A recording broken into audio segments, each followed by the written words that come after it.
বাজার। ক্রেতা ঢাকাতে বিক্রেতা দুজনেরই কিন্তু হাক ডাক সবখানে কিন্তু দেখা যাচ্ছে। হ্যাঁ, ঢাকায় খুব একটা না দেখা গেলেও ঢাকার বাইরে কিন্তু বেশ জমে উঠেছে এবং বিক্রেতারা কিন্তু আসছেন। এর পাশাপাশি ক্রেতারাও যাচ্ছেন বড় গরুর থেকে এবার মাঝারি আর ছোট গরুর চাহিদাটা একটু বেশি।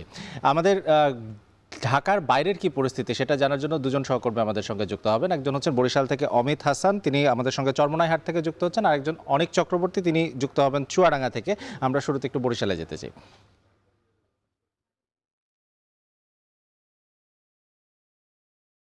অমিত, কোরবানির পশুর দাম নিয়ে আসলে ক্রেতা বিক্রেতারা কে কি বলছেন, কেমন পরিস্থিতি দেখছেন একটু জানাবেন আমাদের।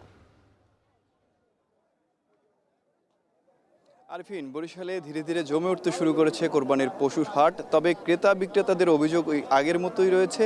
ক্রেতারা বলছেন যে গত বছরের তুলনায় এবছর 10 থেকে 15,000 টাকা পর্যন্ত বাড়তি দাম চাচ্ছেন বিক্রেতারা পশুর দাম, এবং বিক্রেতারা বলছেন যে গোখাদ্যের দাম বাড়ার কারণেই কিন্তু এই দামটি বৃদ্ধি পেয়েছে, যার কারণে কিছুটা বাড়তি রয়েছে এবার পশুর দাম। এবং চরমোনাই হাটে আমরা আজকে সকাল থেকে এসে দেখেছি যে বিভিন্ন জায়গা থেকে পশু এসেছে, বিশেষ করে রংপুর, দিনাজপুর, ঠাকুরগাঁ, ঝিনাইদহ, যশোর, খুলনা, সাতক্ষীরা থেকে কিন্তু এখানে পশু নিয়ে বিক্রেতারা এসেছেন। এছাড়াও বরিশালের আশপাশের যে অঞ্চলগুলো রয়েছে, বিশেষ করে পটুয়াখালী, বগাদুমকি, এছাড়া এই আশেপাশের যে অঞ্চলগুলো রয়েছে, এলাকাগুলো রয়েছে, সেখান থেকেও ব্যাপারীরা এসেছেন এখানে গরু বিক্রি করতে। এবং আমরা ক্রেতাদের সাথে কথা বলেছি, তারা বলছেন যে কেউ কেউ ঢাকা থেকে এসেছেন, কেউ কেউ অন্যান্য জেলা থেকে এসেছেন, তারাও এখানে এসেছেন পশু কিনতে। আসলে তাদের ধারণা এই অঞ্চলের পশু কিছুটা প্রাকৃতিক উপায়ে লালন পালন হয় বলে এখানে আসলে পশুর চাহিদাটা বেশি থাকে এবং ভালো পশু পাওয়া যায়, যার কারণে তারা এখানে এসেছেন। তবে তারা কিছুটা হতাশ হয়েছেন, যার কারণ হচ্ছে যে বেশি আগে কিনতে আসার কারণে দেখা যাচ্ছে দামটা বেশি, এই কারণে কিছুটা সমস্যায় পড়ছেন। সাধ্যের মধ্যে কিংবা পছন্দের যে পশু রয়েছে সেটি তারা কিনতে পারছেন না। এই হাটটিতে আমরা যে দেখেছি যে প্রায় 2 লাখ 2.5 লাখ টাকার পশু রয়েছে। এছাড়া সর্বনিম্ন যদি বলি তাহলে 80-85 হাজার টাকা থেকে পশুর দাম শুরু হয়েছে এবং সর্বোচ্চ দেখা যাচ্ছে 4 লাখ 5 লাখ টাকা দামের পশু এই হাটটিতে রয়েছে। এবং সবচেয়ে যে কারণে এই হাটটিতে ভিড় হয়, এই হাটটিতে যে আকারের পশু কেনা হয় না কেন, সেখানে খাজনা দেয়া লাগে মাত্র 100 টাকা এবং খাসির বেলায় দেয়া লাগছে 50 টাকা, যার কারণে এই হাটটিতে সবসময় আমরা দেখেছি যে ক্রেতা বিক্রেতাদের একটি ভিড় থাকে। তো আজকে থেকে এই হাটটি শুরু হয়েছে এবং কুরবানির দিন পর্যন্ত কিন্তু এই হাটটি চলমান থাকবে। এবং এখানে আমরা আজকে এসে দেখেছি যে 2-3টি মাঠ যে রয়েছে, সেই 2-3টি মাঠেই কিন্তু পশু নিয়ে হাজির হয়েছেন যারা বিক্রেতারা রয়েছেন তারা, এবং বিক্রেতারা দাম কষাকষি করছেন। যাদের দামটি আসলে তাদের নাগালের মধ্যে পড়ছে কিংবা সাধ্যের মধ্যে রয়েছে, তারা কিন্তু সেই পশুটি নিয়ে আসলে তাদের গন্তব্যে পৌঁছাচ্ছেন। তবে দামটি বেশি বলে অভিযোগ ক্রেতাদের। বরিশালের গরুর হাট থেকে এই ছিল আমার কাছে সবশেষ রাত্রি।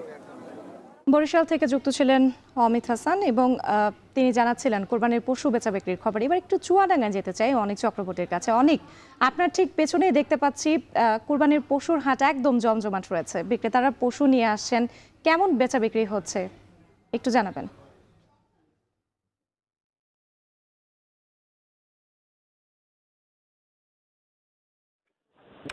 সপ্তাহে পশুর হাট বসে, এর মধ্যে জীবননগর উপজেলার যে শিয়ালমারি পশু হাট রয়েছে অন্যতম।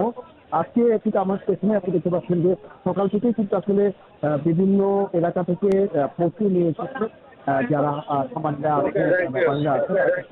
সকাল থেকেই আসলে এই হাটগুলোতে আসতে শুরু করেছে।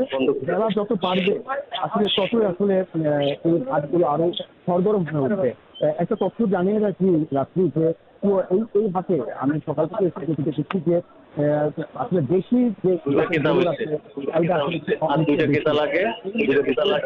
গরু 1 লাখ থেকে 1,10,000 টাকা শুরু করে 2 লাখ 2.5 লাখ টাকা পর্যন্ত আসলে দেশি জাতের গরু আসলে পাওয়া যাচ্ছে এই হাটে। এছাড়াও কিন্তু বড় যে গরুগুলোর কথা যদি বলি, বড় গরু কিন্তু 3 থেকে 3 লাখ টাকা থেকে শুরু করে 8 লাখ টাকা পর্যন্ত আসলে গরু এই হাটে মিলছে। একটা বিষয় জানিয়ে রাখি যে জেলা প্রাণী সম্পদ অফিসের তথ্য মতে এবার কিন্তু জেলায় 2,02,239টি আসলে প্রস্তুত রয়েছে। এসবের মধ্যে 44,396টি গরু, 116টি মহিষ এবং 1,55,000 ছাগল ভেড়া রয়েছে। পাশাপাশি জেলা প্রাণী সম্পদ অফিসের সাথে আমার কথা হয়েছিল। জেলা প্রাণী সম্পদ অফিস বলছে যে জেলায় এবার 1,30,181টি আসলে পশু চাহিদা রয়েছে। এইসব চাহিদা পূরণ করে 71,000 পশু আসলে উদ্বুদ্ধ থাকবে। এই 71,000 পশু বিভিন্ন জেলায় চলে যাবে।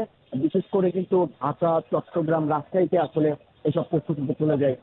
রাত্রি এই যে হাট রয়েছে, হাটে সকাল থেকেই আসলে আমি বিভিন্ন খামারিদের সাথে কথা বলেছি, যারা বিক্রেতা আছে,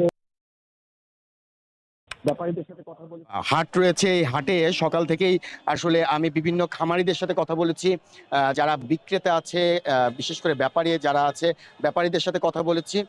তারা বলছে যে আসলে এই হাটে অন্যান্য বারের মতো এবারও কিন্তু আসলে অতিরিক্ত খাজনা আসলে নেওয়া হচ্ছে। তো সবকিছু মিলে কিন্তু এই চুয়াডাঙ্গার যে পশু হাট, সেই পশু হাটগুলো কিন্তু এখন জমজমাট রয়েছে। রাত্রি এই ছিল আমার কাছে চুয়াডাঙ্গা থেকে কোরবানি পশুর হাট থেকে বিস্তারিত।